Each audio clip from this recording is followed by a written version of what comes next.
दोस्तों ये है 22 जुलाई और देख लेते हैं आज हम क्या क्या क्वेश्चन डिस्कस करने वाले हैं। पहला जो यहाँ पे क्वेश्चन है वो है व्हाट इज़ डिजिटल इंडस्ट्रियलाइजेशन। ठीक है, ये क्वेश्चन आपसे पूछा है।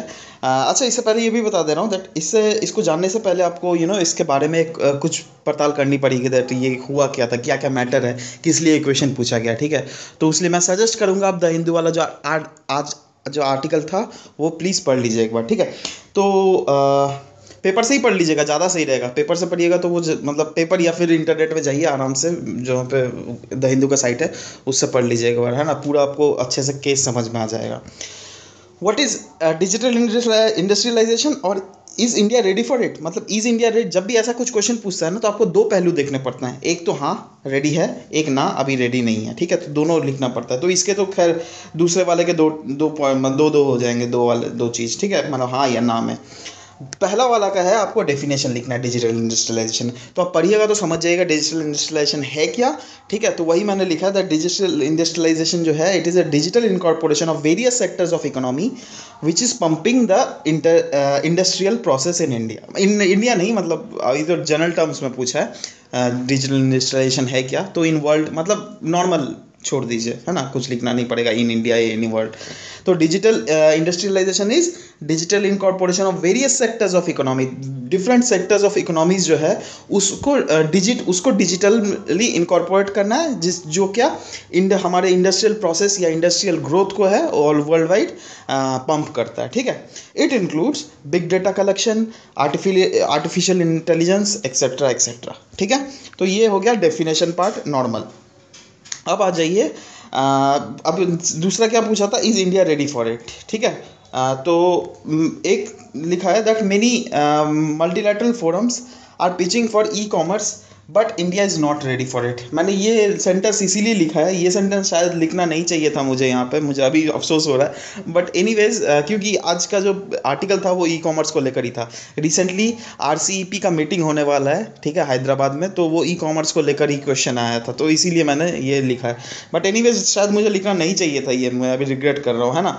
एनीवेज तो इंडिया अभी रेडी नहीं है, पहला मैंने लिखा है पॉइंट, इंडिया रेडी नहीं है। क्यों रेडी नहीं है उसका देखते हैं। क्योंकि इंडिया के पास इंफ्रास्ट्रक्चर की कमी है अभी बहुत। ठीक है, जिससे क्या India can't prevent the privacy और the privacy which is caused by the leak of data और समथिंग लाइक दैट। मतलब प्राइवेसी को कॉम्प्रोमाइज़ नहीं कर सकता। इसमें क्या है ना, ई कॉमर्स जब अगर यहाँ पर इंडिया में इम्प्लीमेंट हो जाए तो क्या होगा ना, बहुत सारे डेटाज भी वो लोग बाहर से खींच लेते हैं डेवलप्ड कंट्रीज़। ठीक है, तो उसके लिए इंडिया का भी इंफ्रास्ट्रक्चर ही नहीं है, जिससे कि इंडिया अपना डेटा को लीक प्रूफ बना पाए, जिससे कोई दूसरा कंट्री हमारा डेटा नहीं ले ले। तो क्या फ़ायदा होगा, आप खुद ही सोचिए ना, इंडिया में काम हो रहा है और डेटा सबका दूसरे कंट्रीज़ के पास भाग रहा है, तो दिस इज़ नॉट गुड ना। तो यहाँ लैक ऑफ इंफ्रास्ट्रक्चर हो गया। It might lead to monopolisation of big foreign firms which will ultimately lead to the job loss. देखिए, अब बाहर के बड़े बड़े कंपनीज आ रहे हैं, से फॉर एग्जांपल अमेजोन आ गया। ठीक है, अब जैसे अमेजन आया, पहले इस अमेजन से पहले क्या क्या था आप देख रहे होंगे, फ्लिपकार्ट था, है ना, स्नैपडील, ये सब पूरा मस्त चलता था, है ना। पर अभी सबका भट्टा बंद हो गया है। क्यों? अमेजोन ने पूरा मार्केट कवर कर लिया है। यही तो है, यही तो आपके सामने सब कुछ दिख रहा है, आप खुद से देखिए और लिखिए। तो ये मोनोपोलाइजेशन कर लिया ना, ई कॉमर्स ही ना है, ई कॉमर्स ही साइट ना है। और क्योंकि वो बड़ा ई कॉमर्स साइट है, एक डेवलप्ड कंट्रीज का ई कॉमर्स साइट है, तो उसने मोनोपोली बना लिया है। चलो भैया, आप पूरा इंडिया का मार्केट हम ही को खींच रहा है। और मैं खुद ही तो यार, मैं खुद से फ्लिपकार्ट से नहीं खरीदता हूँ कुछ, क्योंकि मुझे कुछ भी अगर अच्छा सामान खरीदना हो, मैं अमेज़ोन से मुझे सस्ता भी मिलता है और हमारे घर तक वो मतलब एक्सपोर्ट भी कर देता है आराम से, मतलब मेल कर देता है अच्छे से, है ना, पूरा एकदम पार्सल हो जाता है। और वहाँ पे क्या बोलते हैं, फ्लिपकार्ट में लेने जाओ तो बहुत नखरे दिखाते हैं वो लोग। तो ये नखरे नहीं दिखाता है ना अमेजोन, तो यही होती है ना, बड़ी कंपनी है तो सब कुछ बहुत पैसे होते हैं, वो लोग आराम से मार्केट को कवर करने के लिए कुछ भी कर सकते हैं, कस्टमर को थोड़ा लॉस में भी, मैंने अपने लॉस में भी दे सकते हैं कस्टमर को। तो ये होगा, तो उससे क्या हो गया, मोनोपोलाइजेशन हो गया, जिससे क्या हो गया, इंडिया में बहुत जनों का लॉस हो गया। अब जैसे फ्लिपकार्ट में पहले जितना हायर करती थी अभी उतना हायर नहीं कर रही है, तो लॉस हुआ क्या नहीं, है ना, समझ रहे हो बात को। अब it might loom a risk on the predatory pricing which will ultimately hurt the domestic interest.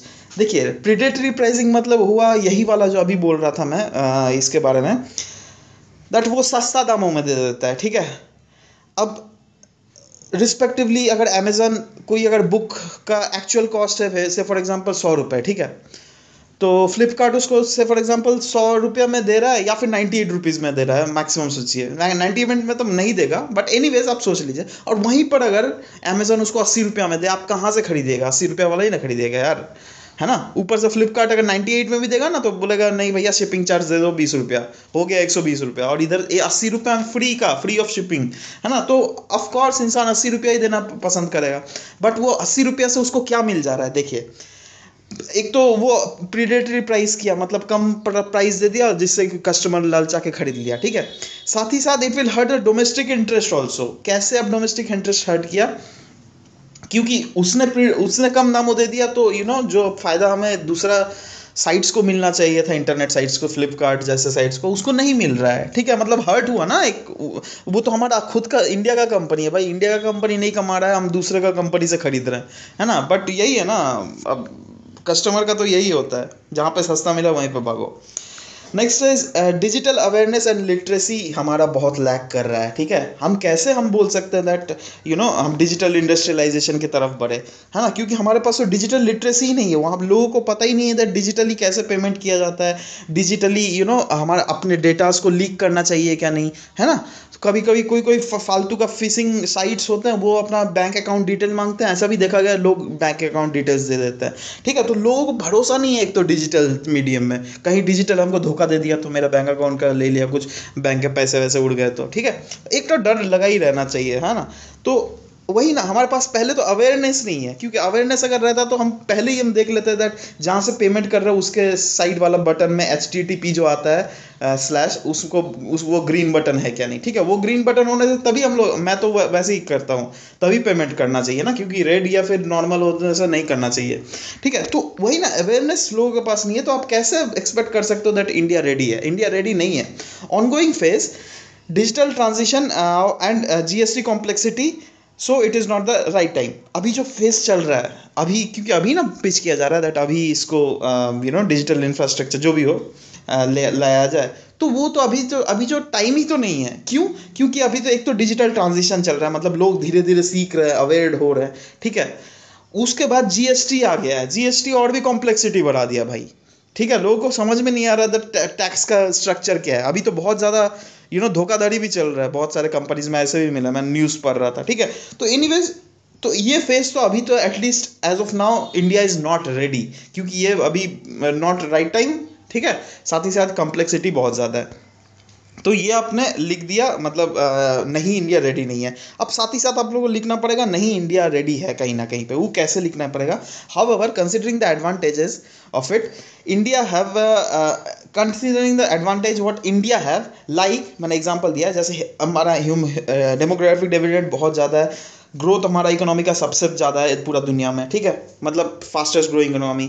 साथ ही साथ we have a strong IT sector, ठीक है। तो इसलिए बोला जा रहा है that India transition to digital industrialised world would prove beneficial, ठीक है। क्योंकि हमारे पास ये फ़ायदे हैं तो हम ट्रांजिशन बेनिफिशियल हो सकता है हमारे लिए। तो उसको सपोर्ट में क्या क्या पॉइंट्स है वो देख ले रहा है। It might lead to job growth of other sector of economy, ठीक है। ऐसा भी हो सकता है दैट क्योंकि वो E-कॉमर्स आ जाए तो उससे दूसरे सेक्टर ऑफ इकोनॉमी में, जैसे E-कॉमर्स में नहीं मैं बोल रहा हूँ, दूसरे सेक्टर जैसे ले लीजिए आप, ज़्यादा से ज़्यादा पोस्टमैन का नौकरी लग सकता है, क्योंकि ज़्यादा तब E-कॉमर्स सब तो E-कॉमर्स ही चलने लग जाएगा, ठीक है। तो वही होना, पोस्टमैन का नौकरी लग जाएगा, और भी नॉर्मल ऐसे छोटे मोटे नौकरी लग सकते हैं ज़्यादा से ज़्यादा। तो वही बोल रहा है डैट इसके प्रॉस्पेक्ट्स अच्छे भी है, कहीं ना कहीं बुरे तो है, हमने आगे वाले डिस्कस किया, अच्छे भी है। साथ ही साथ हमारा बिग होम डेटा, जो वो लोग बिग डेटा लेते थे ना, जो देश से बाहर जा रहा है, वो हमारे घर के भीतर ही हो सकता है ये, ठीक है। If government makes effective policies, ठीक है, मतलब गवर्नमेंट अगर इंफ्रास्ट्रक्चर बना दे, वैसे पॉलिसीज़ बना दे जिससे वो बाहर वाले जो जायंट्स है वो हमारा डेटा नहीं खींच सके, हाँ, और वो डेटा हमारे इंडिया में ही रह जाए, तो हमें फ़ायदा पहुंचेगा। क्योंकि फ्यूचरिस्टिक भी हम उस डेटाज को लेकर दूसरे सेक्टर्स ऑफ इकोनॉमी में इम्प्लीमेंट कर सकते हैं, जिससे क्या हमारा इंडिया का ग्रोथ और भी दोगुना चौगुना हो जाए, ठीक है। कंपैरेटिवली मोर डेवलप्ड, मतलब ऐसा तो हम लोग बोलते हैं, सिर्फ रोना रोते हैं दैट इंडिया डेवलप नहीं है, ये नहीं है, फलाना नहीं है। बट अगर काउंटर पार्ट कंट्रीज से देखा जाए तो इंडिया और चाइना जैसे कंट्रीज रिलेटिवली सबसे डेवलप्ड है, ठीक है। तो ऐसा भी नहीं है दैट हमारे अगर यहाँ पे इम्प्लीमेंट हो गया तो बहुत ज़्यादा बुरा हो जाएगा। इंडिया उतना भी ऐसा नहीं है दैट एकदम ही रेडी नहीं है, हम लोग थोड़ा मोड़ा रेडी है, ठीक है। Can prove push in Indian economy in 2 digits, अभी तो वैसे सिंगल डिजिट चल रहा है ना, तो हम लोग जैसे सपना था 2 डिजिट में इंडिया का इकोनॉमी ग्रोथ करेंगे, वैसे भी तो इंडिया का सबसे फास्टेस्ट ग्रोइंग इकोनॉमी है, बट एनीवेज उससे भी हम लोग 2 डिजिट में लाना चाहते हैं, ठीक है। तो ये प्रूव कर सकता है क्योंकि बहुत ज़्यादा कॉमर्शियलाइजेशन स्टार्ट हो जाएगा, ठीक है। सरकार को भी पैसा मिलेगा बहुत, अब सरकार को पैसा मिलेगा मतलब जीडीपी बढ़ेगा, सिंपल एज दैट, ठीक है। तो वो 2 डिजिट ग्रोथ हम ला सकते हैं। साथ ही साथ जो सपोर्ट डिजिटल इंडिया प्रोग्राम चल रही है, मेक इन इंडिया प्रोग्राम चल रही है, ये सब को भी कहीं ना कहीं सपोर्ट मिल जाएगा, ठीक है। तो ये सब अच्छा फेवर पॉइंट में आपने लिख दिया। अब वे फॉरवर्ड पॉइंट अब लिख सकते हो दैट ट्रांजिशन जो भी है इस डिजिटल वर्ल्ड में, तो ये ट्रांजिशन तो सही है। ई कॉमर्स ठीक है भैया, ई कॉमर्स अगर आ रहा है तो आ जाने दो, but we have to ensure that datas are not exported to other countries, ठीक है। एंड साथ ही साथ प्राइवेसी इज इंश्योर्ड, मतलब हमारा डेटा कोई चोरी ना कर ले, समझ। और जैसे होता नहीं है, जैसे लोगों को डर लग रहा है दैट हमारा कुछ भी इस कंप्यूटर में कुछ भी डेटा होगा हैक हो जाएगा, ठीक है। तो इस टाइप का कहीं इंसिडेंस ना हो और प्राइवेसी लोगों का इंश्योर रहे, ऐसा सरकार को इंश्योर करना पड़ेगा अगर ट्रांजिशन करे तो। क्योंकि ट्रांजिशन ऐसी बात नहीं है, बुरी बात नहीं है, ट्रांजिशन अच्छी बात है, होना ही चाहिए, बट स्टिल ये सब सरकार को इंश्योर करना चाहिए with the focus of domestic demand and knowledge economy, ठीक है। सॉरी ये अच्छा, with domestic demand and knowledge economy, ठीक है, जिसे हमने इंश्योर करना चाहिए दैट ये मतलब हमें फोकस रखना चाहिए दैट डोमेस्टिक डिमांड जिससे बहुत ज़्यादा बढ़ जाए, ठीक है। तो यही रहा आज का पहला का क्वेश्चन का डिस्क्रिप्शन। नेक्स्ट है critically evaluate the working of crop insurance scheme, ठीक है। आपको क्रिटिकली इवैल्यूएट करना है क्रॉप इंश्योरेंस कैसा काम कर रहा है इंडिया का, ठीक है। तो क्रॉप इंश्योरेंस का एक डेफिनेशन लिख सकते हैं दैट ये जो है क्रॉप इंश्योर एक सिक्योरिटी है अगेंस्ट क्रॉप लॉस, ठीक है, जो क्या इंश्योर किया जाता है फार्मर को, है ना, फार्मर के वेलफेयर के लिए, ठीक है। तो मतलब कभी क्रॉप लॉस अगर हो जाए तो उसके लिए सिक्योरिटी है, उसी को कहते हैं क्रॉप इंश्योरेंस स्कीम, ठीक है। अब वो अच्छा कैसे और वो बुरा कैसे दोनों लिखना है, क्यों क्रिटिकली इवैल्यूएट लिखा हुआ है ना। पहला है farmers are relieve to a great extent by this crop insurance scheme. कैसे? Farmers are relieved against any climatic free, ठीक है। फार्मर्स को डर नहीं होता है क्योंकि क्रॉप इंश्योर कर दिया तो चलो भैया फार्मर्स खुश, चलो भैया अब कुछ भी आ जाए सरकार तो पैसा दे ही देगा। लो प्रीमियम है, ठीक है, ज़्यादा पैसे भी नहीं लगता। प्रधानमंत्री फसल बीमा योजना आपको पता ही होगा कितना प्रीमियम है, 2%, 1.5% for kharif and rabi crops and plantation crops के लिए कितना 5% I guess if I am not wrong, ठीक है। तो लो प्रीमियम हुआ एक टाइप से, जो पिछले जितना स्कीम्स थे उससे तो लो प्रीमियम है। Exempt liability of the service tax इसमें नहीं लगता है। साथ ही साथ रिसेंट प्रधानमंत्री फसल बीमा योजना में टेक कंपोनेंट्स भी कुछ यूज़ किए गए, जिसमें बोला गया दैट मोबाइल से फोटो खींच के भेजेंगे जिससे ट्रांसपेरेंसी बढ़ जाए, ये वो फलाना ठिकाना अकाउंटेबिलिटी बढ़े, तो ये सब होगा, है ना। जो और वो तो करता ही है, मतलब आपका ट्रांसपेरेंसी तो बढ़ाती है, साथ ही साथ it will delay the payments also. Unlike previous schemes, प्रधानमंत्री फसल बीमा योजना कवर लोकल कैलेमिटीज ऑल्सो, ठीक है। नॉर्मल छोटे मोटे कैलेमिटीज को वो लोग पहले वाला कवर नहीं करता था, बट ये कवर करता है, तो इतने अच्छे मतलब इसके फेवर में पॉइंट। साथ ही साथ कुछ शॉर्टकमिंग्स भी है, क्योंकि वही पूछा है ना प्रधानमंत्री फसल बीमा योजना के बारे में, दोनों एंगल आपको लिखना है। तो शॉर्टकमिंग्स क्या क्या है? Small and marginal farmers are not covered completely yet, अभी तक कम्प्लीटली नहीं इसको लोगों को कवर नहीं किया गया है, ठीक है, क्योंकि बहुत जनों को तो अवेयरनेस भी नहीं है, तो अवेयरनेस भी नहीं फैलाया गया। बट एनीवेज वही सब थोड़ा मोटा शॉर्टकमिंग्स ऐसे ही लिखना पड़ता है हम लोग को। लीज लैंड, हाँ, जब लैंड लीज कोई अगर करता है ना उसके लिए, लेकिन क्रॉप इंश्योरेंस स्कीम का इम्प्लीमेंटेशन मतलब उन लोगों के लिए थोड़ा लोचा है, मतलब अभी डिमांड चल रहा है दैट जो लीज में लैंड लेता है उन लोगों के लिए भी इनकॉर्पोरेट किया जाए, ठीक है। और वो एक बहुत चंक ऑफ एक बहुत बड़ा तबका का फार्मर्स वैसे की करते हैं, ठीक है, तो उन लोगों के लिए भी होना चाहिए। यही सब शॉर्टकमिंग्स है, okay. Compensation is very little, है ना, बहुत कम कौन सा कॉम्पनसेशन देता है, और साथ ही साथ ब्लेम गेम भी लगाता है। मतलब देखिए ब्लेम गेम इसलिए मैंने लिखा है क्योंकि ये एग्रीकल्चर जो है ना, ये स्टेट का काम है, कुछ भी अगर एग्रीकल्चर में प्रॉब्लम हो तो आपको कॉम्पनसेशन देना है, क्योंकि this is comes under the state list, ठीक है। तो वही ब्लेम गेम लगाता है, जब ये केंद्र सरकार को लगा रहा है, केंद्र सरकार इसको लगा रहा है, समझ रहे बात को। बीच में तो फार्मर की बैंड बज रही है और ये लोग बीच में खेलते हैं सरकार लोग, तो ये बहुत गंदा है। मतलब इस कुछ कुछ अभी भी शॉर्ट कमिंग्स है, इसको ठीक करने का ज़रूरत है। Insurance against animal damage is not covered. अब देखिए, कोई एनिमल अगर डैमेज कर दे क्रॉप को, उसको तो कवर करो भाई, हैं। अब ठीक है, मतलब बारिश होगा या फिर ओले बरसेंगे तो ही कवर होगा क्या? अब एनिमल भी तो आपको ही ना रेगुलेट करना पड़ेगा, सरकार को ही ना रेगुलेट करना पड़ेगा एनिमल को।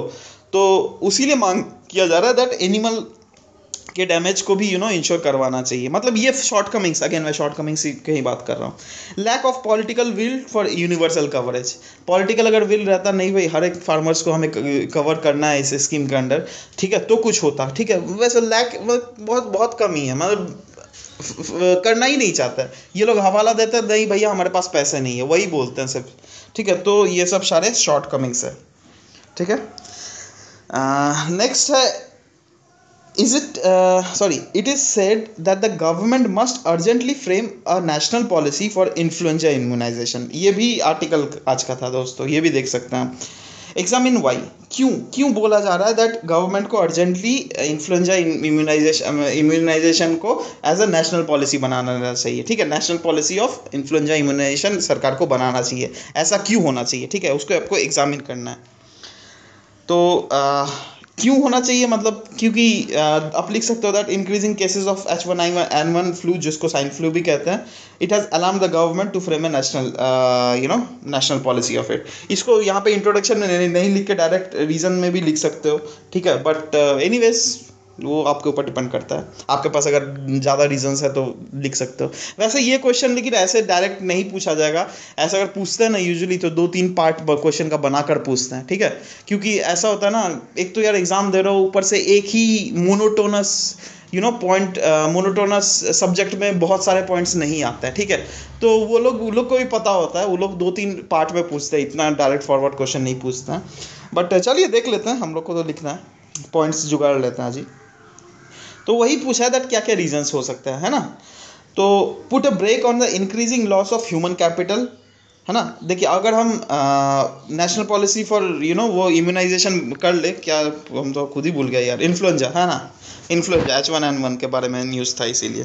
तो अगर इन्फ्लुएंजा इम्यूनाइजेशन का नेशनल पॉलिसी बना लिया जाए तो हम एक ब्रेक लगा सकते हैं, किसके खिलाफ, to loss of human capital. और लॉस ऑफ ह्यूमन कैपिटल किसके फॉर्म में, to the life of human capital, मतलब लाइफ, ह्यूमन लाइफ, और साथ ही साथ वर्किंग पोटेंशियल। देखिए क्या होता है ना, अगर मेरे को फॉर एग्जांपल ये H1N1 फ्लू इन्फ्लुएंजा लग गया, ठीक है, तो मेरा एक तो या तो जान भी जा सकता है, ठीक है, साथ ही साथ कुछ दिन के लिए बीमार भी पड़ सकता है, और बीमार पड़ सकता है हम जो नेशनल इकोनॉमी में कंट्रीब्यूट कर सकते थे वो कंट्रीब्यूट नहीं कर पाएंगे, ठीक है। तो इसीलिए उस पर जिससे ब्रेक लगाया जा सके, इसलिए हमको नेशनल पॉलिसी फ्रेम करना चाहिए, जिससे क्या इस सबको चेक किया जा सके। Strengthen the countries health infrastructure. अब ये अगर नेशनल पॉलिसी बनेगा तो ऑफकोर्स नॉर्मल सा बात है यार, हेल्थ इंफ्रास्ट्रक्चर सरकार को क्रिएट करना ही पड़ेगा, नहीं तो नेशनल पॉलिसी को इम्प्लीमेंट कैसे करेगा, है ना। Next is concept of preventing before, बोलते ना प्रिवेंशन बिफोर क्योर, तो ठीक है, तो वही गवर्नमेंट को वही कॉन्सेप्ट को ट्रू करने के लिए ये नेशनल पॉलिसी बनाना चाहिए, जिससे क्या हम क्योर ना करके पहले प्रिवेंट ही कर ले, ठीक है। और प्रिवेंट कैसे करेंगे, वैक्सीन, यूनिवर्सल वैक्सीन देकर हर लोगों को वैक्सीन जैसे दे दिया जाए। To comply the responsibility of welfare state. आपको पता होगा कॉन्स्टिट्यूशन में लिखा हुआ है दैट सरकार को एज अ वेलफेयर स्टेट करना है, ठीक है। तो वही चीज़ को प्रूफ करने के लिए, वही चीज़ को उससे अलाइनमेंट होने के लिए सरकार को ये नेशनल पॉलिसी बनाना चाहिए, जिससे एटलीस्ट लगे दैट हाँ भैया सरकार अच्छा काम कर रही है लोगों के लिए, ठीक है। अच्छा ये तो हो गया। To make drug affordable and accessible, ठीक है, क्योंकि एक ड्रग का नाम था, मैं क्या ओस्टिनेवर कुछ था, मुझे याद नहीं आ रहा, अजीब टाइप का नाम था, है ना। तो उसी ड्रग के बारे में आर्टिकल में भी लिखा हुआ था दैट उसको उसके रेगुलेशंस को बहुत ईज कर दिया गया, जिससे अब हर मेडिकल स्टोर में वो पहुंच सकता है वो ड्रग, ठीक है। तो उसी के बारे में बोला गया to make that drug affordable and accessible, और वो ड्रग जो क्या फ्लू को घटाता है, ठीक है। और नेशनल पॉलिसी अगर बन गया तो यार ये तो यही सब ना प्रोविजंस हो गए नेशनल पॉलिसी के अंडर, दैट यार कोई भी दवाई मतलब कोई पेशेंट्स को दवाई मिलने से रुकना नहीं चाहिए, जल्दी से जल्दी पहुंच जाना चाहिए, जिससे कि नेशनल पॉलिसी जल्दी से जल्दी इंप्लीमेंट हो सके, है ना, यही सब होना चाहिए। Ensure early diagnostic centre to detect early, कोई अगर इन्फ्लुएंजा अगर किसी का है तो अर्ली डिटेक्शन के लिए डायग्नोस्टिक सेंटर का सेटअप भी हो जाएगा अगर नेशनल पॉलिसी बना दिया जाए। ठीक है, अब डायग्नोस्टिक सेंटर मतलब क्या होता है, वो डायग्नोस करता है अगर आपको वेदर आपको इन्फ्लुएंजा है क्या नहीं। अगर आपको इन्फ्लुएंजा है तो जल्दी से वो रिजल्ट दे देगा, तो आप जल्दी से डॉक्टर के पास जाके जल्दी से चेकअप करवा लोगे। ठीक है, अगर आप देखो अभी से फॉर एग्जांपल आपके इलाके में डायग्नोस्टिक सेंटर नहीं है तो आप क्या करोगे, है ना, आप ज़्यादा से ज़्यादा वो रिपोर्ट आप एक या तो शहर में जाओगे चेक कराने, या तो वहीं से भेजोगे छोटा मोटा पैथोलॉजी लैब को, बोलोगे भैया आप ही दिल्ली से करवा के ले आओ, वो भाई दिल्ली में भेजेगा रिपोर्ट आपका, तो दिल्ली से एकदम फाइनल रिपोर्ट बन के आएगा, तो उस 1 महीना तो उसी में लग गया और तब तक इंसान मर भी जाएगा। ठीक है, तो वही बोल रहा है, अगर नेशनल पॉलिसी कन्वर्ट कर दिया तो हर जगह डायग्नोस्टिक सेंटर्स भी खुल जाएंगे जो कि क्या अर्ली डिटेक्शन में काम आ जाएगा, जिससे लोग जल्दी से जल्दी बच जाएंगे। It bad president of possibly convert, अच्छा हाँ, अभी तक एक बैड प्रेसिडेंट रहा है। ठीक है, बैड प्रेसिडेंट मतलब मतलब इसका जो इन्फ्लुएंजा का जो है वो पहले का जो हिस्ट्री रहा है वो बहुत गंदा है। ठीक है, मतलब बहुत जल्दी फैल जाता है, इट विल मतलब बहुत जल्दी पैंडेमिक हो जाता है, एकदम आजू बाजू इलाके में भयानक फैल जाता है। ठीक है, उसको कहते हैं पैंडेमिक, जब कुछ ऐसा डेंजर टाइप से फैले। ठीक है, तो उस जिससे वो चीज़ ना फैले उसीलिए हमको ये पॉलिसी इंप्लीमेंट करना चाहिए। साथ ही साथ अवेयरनेस जनरेशन के लिए, जिससे क्या लोग क्यूरेटिव और प्रिवेंटिव एफर्ट कर सके, साथ ही साथ गवर्नमेंट भी एफर्ट कर सके। ठीक है, अब ऐसा ही नहीं है ना सिर्फ गवर्नमेंट ही एफर्ट लगाएगी, लोगों को भी तो खुद करना है ना अपने से। Data collection of vulnerable area which will help government to take action, इससे क्या होगा, अब देखिए सब कुछ तो डेटा सरकार ही करेगी। ठीक है, तो सरकार के पास ऑटोमेटिक है यार डेटा आ ही जाएगा। ठीक है, अब अगर इंडिया है ये, ठीक है ये इंडिया है ना सॉरी तो सरकार को पता चल जाएगा, अच्छा यार ये चलो ये बिहार और उत्तर प्रदेश वाला रीजन है, यहाँ पर बहुत ज़्यादा है। ठीक है, तो और यहाँ पर है ज़्यादा, यहाँ पर है नॉर्थ ईस्ट में। ठीक है, ये सोचिए ये 3 जगह को सरकार को मिल गया, तो सरकार क्या करेगी, अब अगले साल से इस 3 जगह में ज़्यादा प्रेशर देगी, हाँ भैया चलो यहाँ पर बहुत ज़्यादा मिलता है तो इधर इसको तो अच्छे से देखना ही है। अब ऐसा नहीं दूसरे बाकी पार्ट को छोड़ देगी, बाकी पार्ट भी लगेगी, बट इस तीनों रीजन को बहुत ज़्यादा सरकार अच्छे से देखेगी। ठीक है, तो वही बोल रहा है सरकार के पास एक डेटा आ जाएगा। ठीक है, जिससे कि सरकार वल्नरेबल एरियाज या फिर वल्नरेबल लोगों को डिटेक्ट कर पाएंगे कौन कौन सबसे ज़्यादा होता है। ठीक है, और वो सरकार को मदद करेगी टू टेक एक्शन। ठीक है, मतलब रिस्पेक्टिव एक्शन, क्या एक्शन लेने से ये इन्फ्लुएंजा ना फैले। ठीक है, तो ये सब बातों के लिए ये सब बातें अच्छी अच्छी बातें हो सकती है, इसीलिए हमें नेशनल पॉलिसी इम्प्लीमेंट करना चाहिए इंडिया में। ठीक है, तो यही रहा दोस्तों आज तक के लिए, चलिए मिलते हैं कल, तब तक के लिए bye bye, take care and thank you for listening to the lecture, thank you guys.